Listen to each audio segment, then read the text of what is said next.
मैं अनु तलान, महिला महाविद्यालय चाईबासा, बीएड विभाग। आज मैं सेमेस्टर 4 पेपर 6 यूनिट 3 के टॉपिक पॉलिसी प्रोविज़न एनपीई 1986 पर बात करूंगी।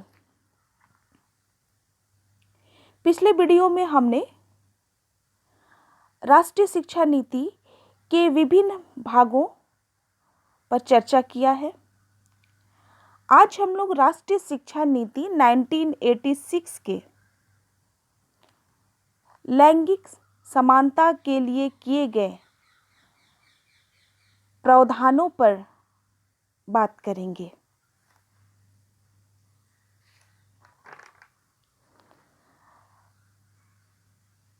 जेंडर इक्वालिटी के लिए हमें राष्ट्रीय शिक्षा नीति के भाग 4 समानता के लिए शिक्षा को जानना आवश्यक है कि किन किन चीज़ों में समानता की बात कही गई है।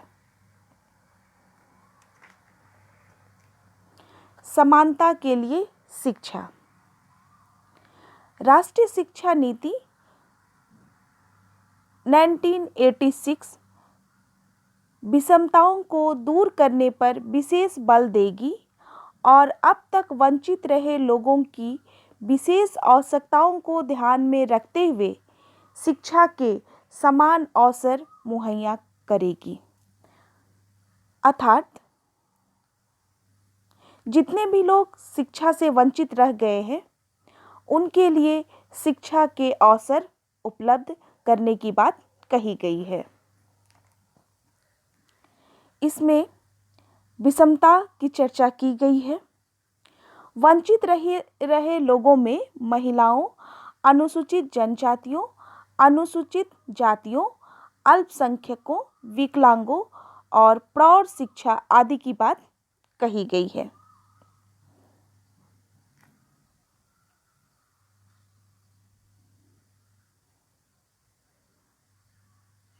महिलाओं की समानता हेतु शिक्षा। शिक्षा का उपयोग महिलाओं की स्थिति में बुनियादी परिवर्तन लाने के लिए एक साधन के रूप में किया जाएगा। अतीत से चली आ रही विकृतियों और विषमताओं को खत्म करने के लिए शिक्षा व्यवस्था का स्पष्ट झुकाव महिलाओं के पक्ष में होगा। अर्थात शिक्षा को ऐसे कारक के रूप में स्वीकार किया है जिससे महिलाओं की मूलभूत स्थिति में परिवर्तन लाया जा सके। शिक्षा एक ऐसा हथियार या औजार है जिससे महिलाओं की स्थिति में परिवर्तन लाया जा सकता है।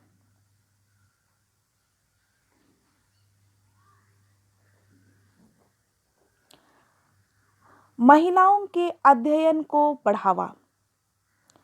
राष्ट्रीय शिक्षा व्यवस्था ऐसी प्रभावी दखल करेगी जिनसे महिलाएं जो अब तक अबला समझी जाती रही है समर्थ और सशक्त हो।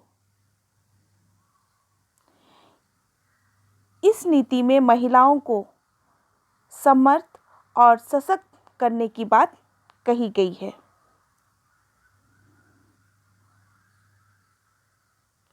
महिला सशक्तिकरण।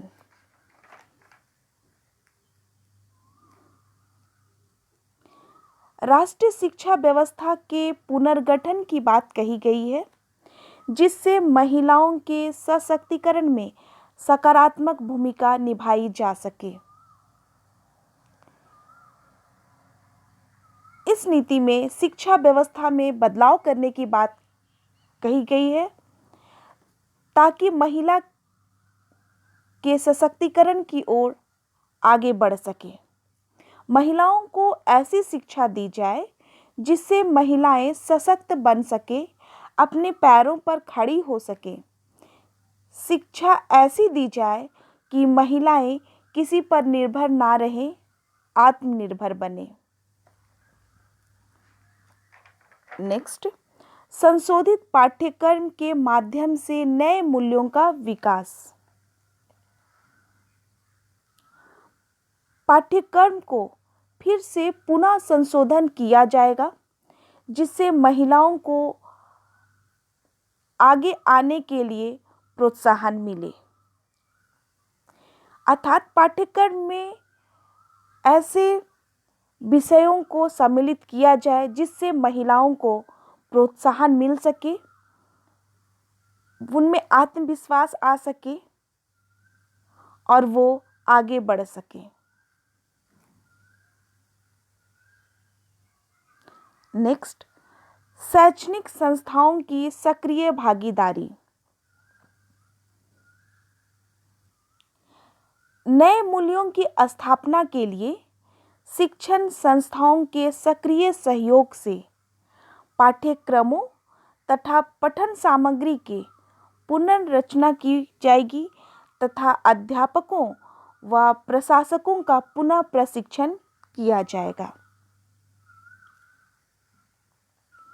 इसमें पाठ्यक्रम और पठन सामग्री के फिर से पुनर्रचना एवं संशोधन करने की बात कही गई है, क्योंकि जो टेक्स्ट बुक में पुरुषों को अधिक महत्व दी जाती थी, जिससे लिंग असमानता प्रदर्शित होती है, इसलिए पाठ्य पुस्तक में परिवर्तन लाने की बात कही गई थी।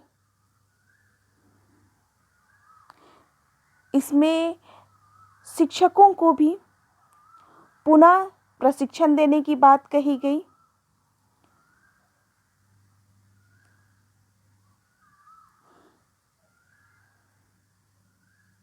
नेक्स्ट, महिलाओं के विकास से संबंधित कार्य। महिलाओं से संबंधित अध्ययन को विभिन्न पाठ्यचर्या के भाग के रूप में प्रोत्साहन दिया जाएगा। अर्थात महिलाओं को प्रोत्साहन देने के लिए महिलाओं से संबंधित अध्ययनों को पाठ्यचर्या में हिस्सा दिया जाएगा, उनको पाठ्यचर्या में सम्मिलित किया जाएगा।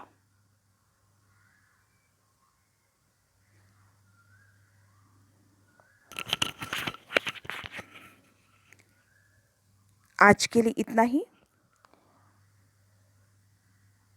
आगे हम लोग अगले वीडियो में देखेंगे।